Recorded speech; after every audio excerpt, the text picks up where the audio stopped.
Have you ever felt completely undone by just a few words from a man? Welcome to Dating Older Women, where we uncover the subtle psychology that makes women obsessed. I need to confess something. A man has made me fall apart with a single sentence more than another man ever did with months of effort. Women have cheated, obsessed, and begged to see a man again just because of the words he spoke. One phrase, one moment, and suddenly she's restless, wet, replaying it in her head when she's with someone else. Most men say too much, too eager, too needy, too obvious. That's why we don't crave you. But the man who knows these phrases doesn't just talk. He rewires our mind. He makes us feel exposed, desired, and powerless all at once. And here's the part you need to hear. One phrase flips every power game we use on men. Another makes us compete with other women without even trying. The one you're scared to say makes us respect you forever. And the final one, it isn't even about us. And that's why it drives us insane. I'm a woman. I've felt it. My friends whisper about it. Your girl has probably felt it too. If you stay with me until the end, you'll know every single one. But the one you fear most, that's number 8. And once you say it, no woman will be able to resist you. The pause power. I need to be honest. Every woman has fallen for a man who barely spoke. But when he finally opened his mouth, his words landed like thunder. I've been there, sitting across from a man who said almost nothing. But then he dropped a single sentence. Calm. Steady. And it rewired my body. Here's the truth. Women drown in noise. Compliments, texts, jokes, endless chatter. It's all the same. We expect it. We tune it out. But the man who pauses, who lets silence breathe, who makes us wait for his words, that man feels rare. And when he finally speaks, it feels powerful. His words cut deeper, stay longer, echo in our head when we're alone. The psychology is simple. Scarcity creates value. If you throw words around, we stop listening. But if you ration them, drop them only when you mean them, we crave them like oxygen. Your silence builds tension. Your pause makes us lean in. And when you finally speak, we believe it. The phrase, "I don't chase what isn't mine." Do you know how brutal that is for a woman to hear? It stabs our ego, makes us doubt our control, and worse, it makes us want to prove we are yours. Suddenly, we're not relaxed anymore. We're restless, we're craving, we're chasing. And if you think that's powerful, wait until you hear the next one. Phrase number 2 flips every power game we try to use against you. The frame flip. I need to confess something ugly. Women test men. We push buttons, we stir drama, we withdraw, we provoke, all just to see if you'll break. Almost every man does. He explains, he defends. He begs for us to understand. And the second he does that, his frame is gone. His power is gone. Our attraction dies. But the man who flips it, who refuses to play the game, that man makes us weak. I've tested men before, gone cold, played distant, thrown little manipulations. I expected panic, but one man looked me straight in the eyes, calm as stone, and said, "That doesn't work on me." Do you know what that did to me? My stomach dropped. My heart raced. Suddenly, I wasn't the one testing him. I was the one being tested. I felt exposed, like my tricks were useless. And the worst part, I still wanted him even more, because he was untouchable. The psychology is cruel. When you show a woman her games can't move you, you instantly separate yourself from 99% of men. You go from being her toy to being her challenge. And that challenge makes us obsessed. The phrase, "That doesn't work on me." Simple, deadly. You don't explain. You don't argue. You just draw the line. Suddenly the power shifts. We stop controlling you. You start controlling us. And if you think that makes us spiral, wait until you hear phrase number 3. Because that one doesn't just stop our games. It makes us chase you harder than we want to admit.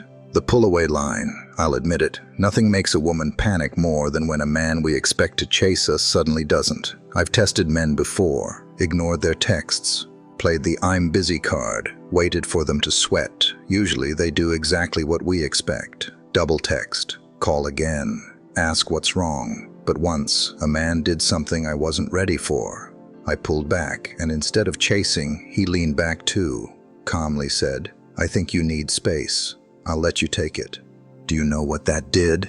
My stomach knotted. The control I thought I had was gone.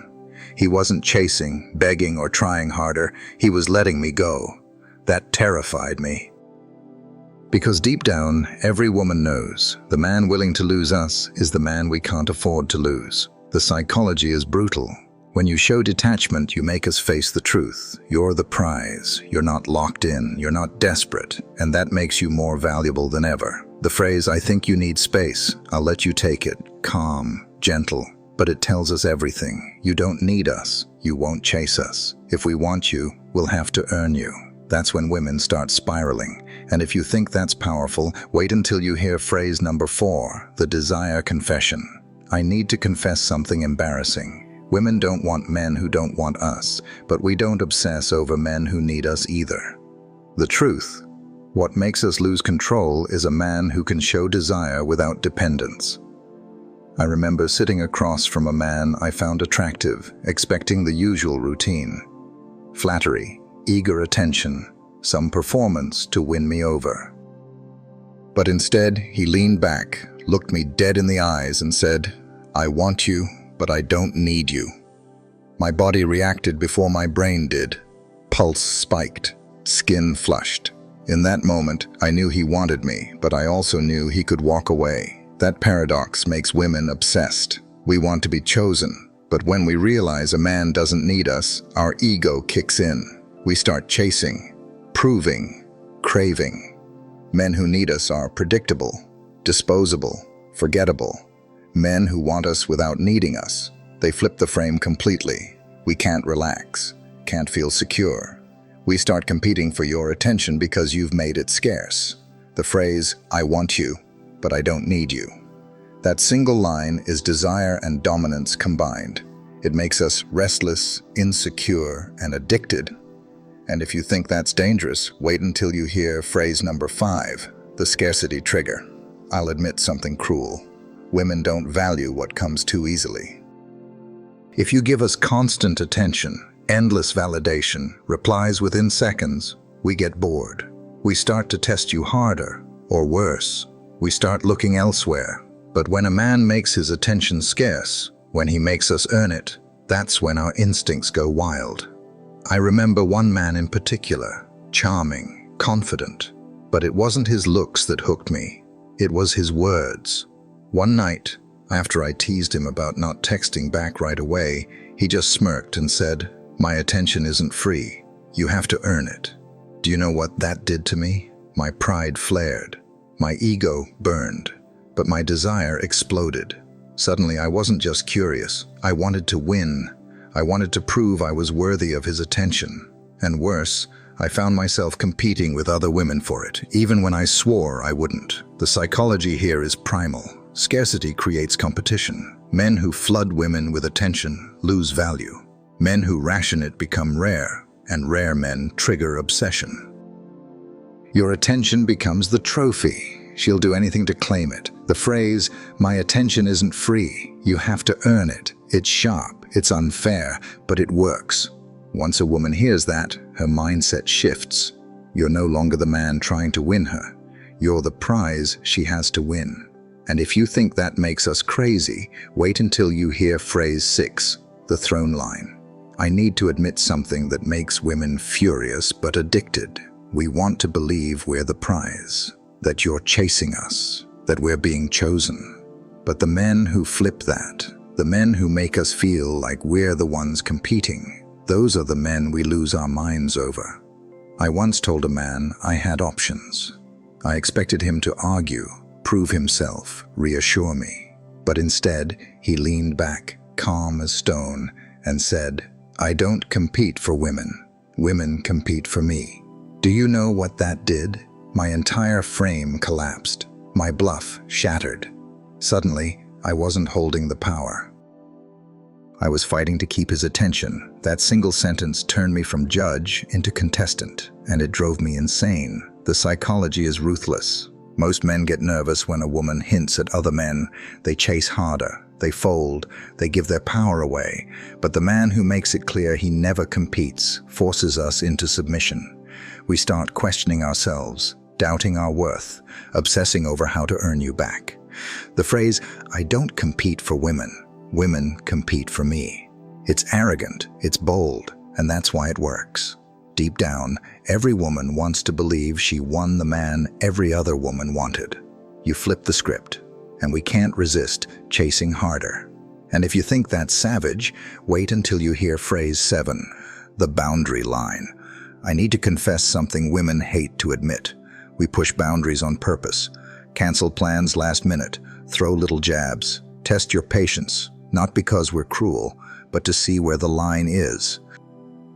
Most men have no line. They tolerate it, excuse it, even apologize for it. And when they do, we lose all respect. But the man with unshakable boundaries, the one who makes it crystal clear that disrespect ends the game, terrifies us and makes us obsessed. I remember testing a man once, being cold, dismissive, careless.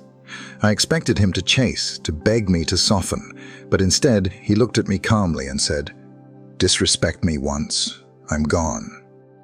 My entire body froze. In that moment, I knew he meant it. No begging, no second chance, no explaining, just gone.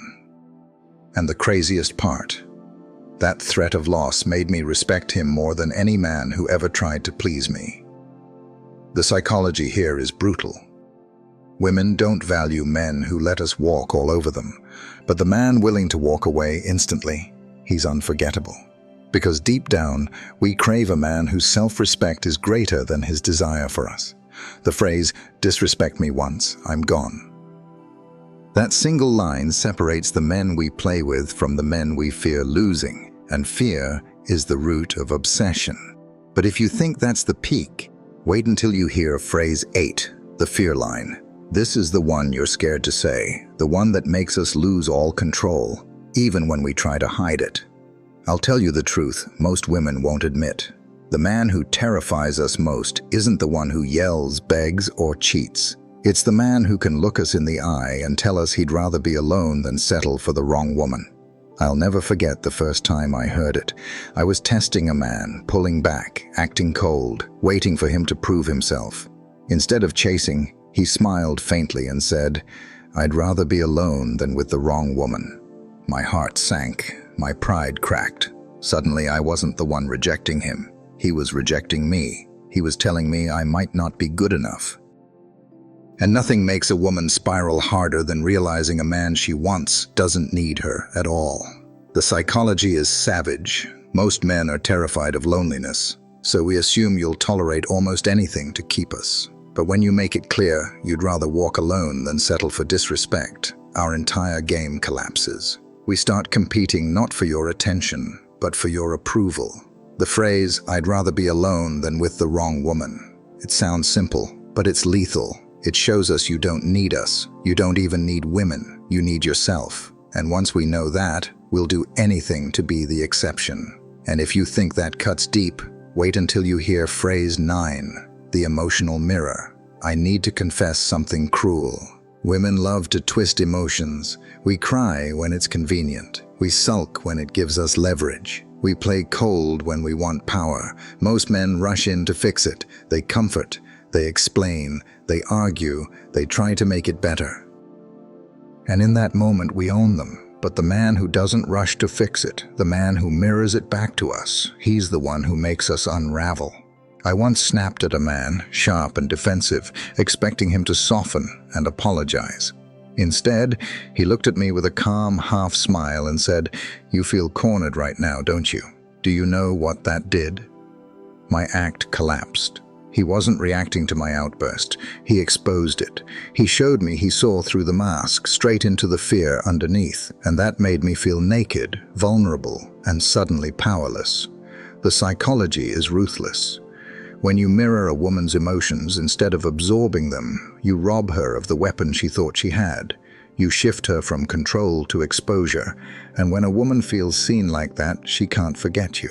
She can't stop replaying it. The phrase, "You feel cornered right now, don't you?" It doesn't argue, it doesn't defend, it doesn't explain. It just reveals her own truth, and that makes her powerless. Remember this, master it, and you'll be the man she can't stop thinking about. Comment below. I master my words. I master her mind. Lock it in. It reflects. And that reflection makes us question ourselves instead of you. That's why it's lethal.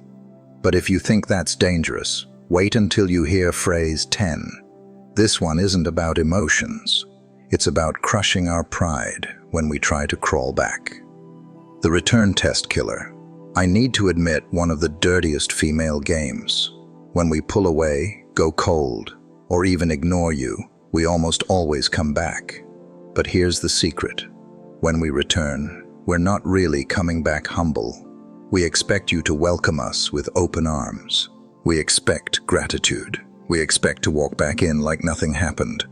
Most men do exactly that. They're so relieved we're talking again that they hand us all the power. But the man who doesn't. The man who looks us straight in the eye and says, "You don't get to come back the same way you left." Do you know how devastating that is? My stomach dropped the first time I heard it, because suddenly my return wasn't a victory. It was a test I had to pass. Instead of rewarding me, he made me earn my place again. And that flipped everything. The psychology is brutal. Women crave consistency, but we crave hierarchy more. If you let us come and go like a revolving door, we lose respect.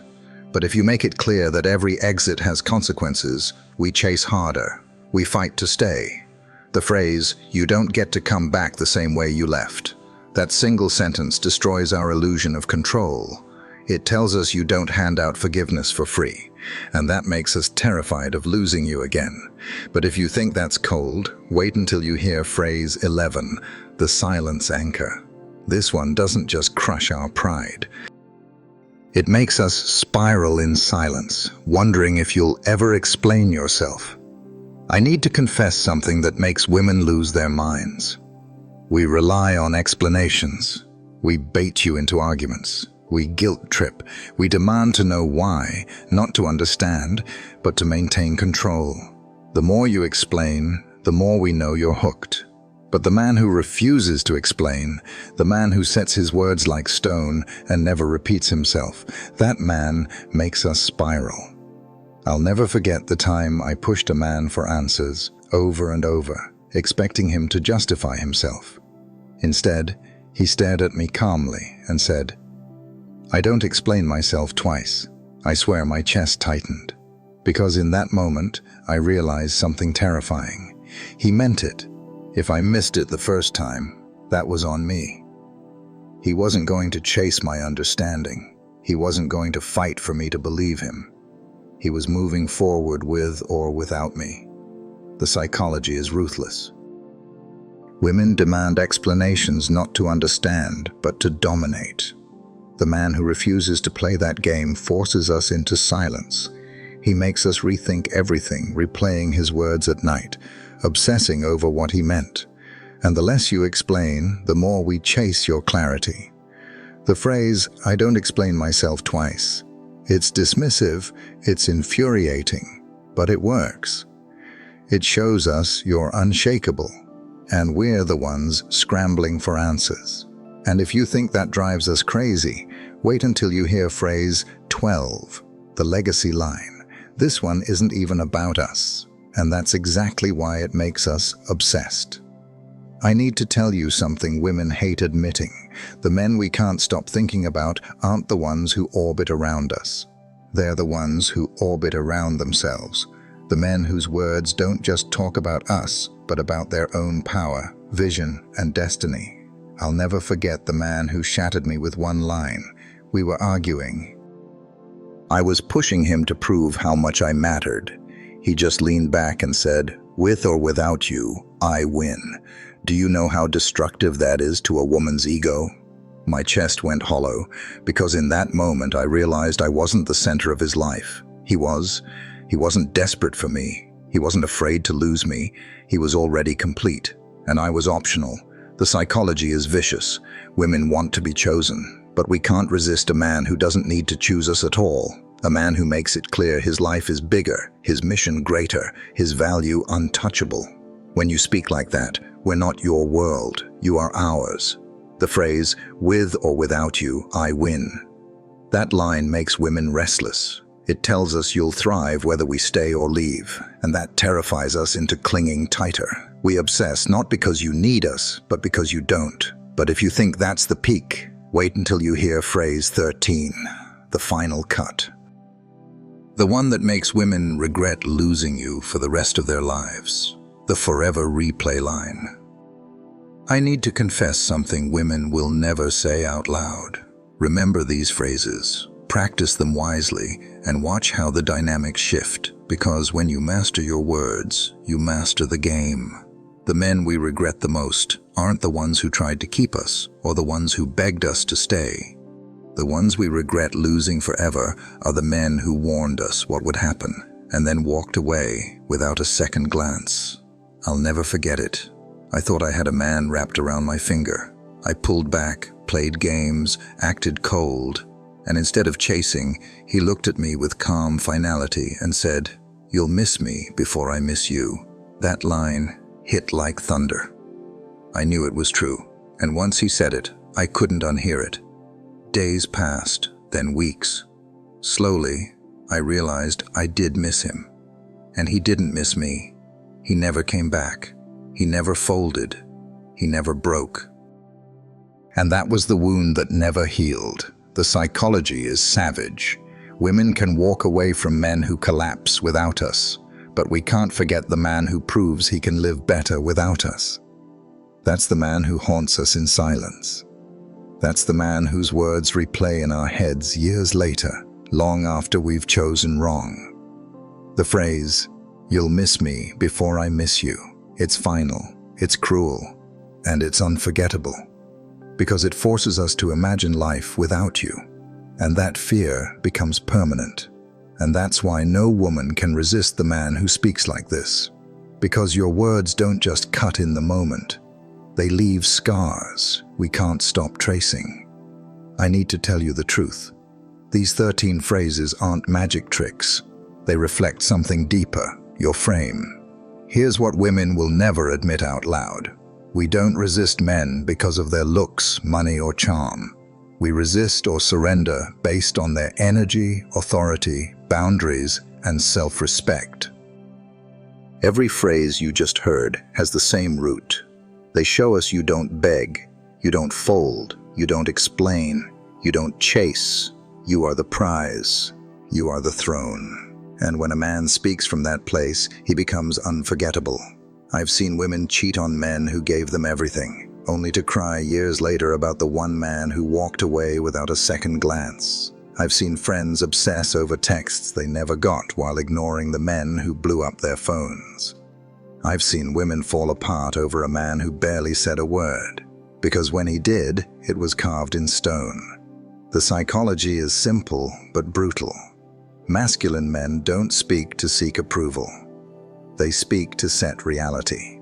And when your words set the frame, women can't help but follow, even when we fight it, even when we deny it, even when we pretend we're in control. We're not.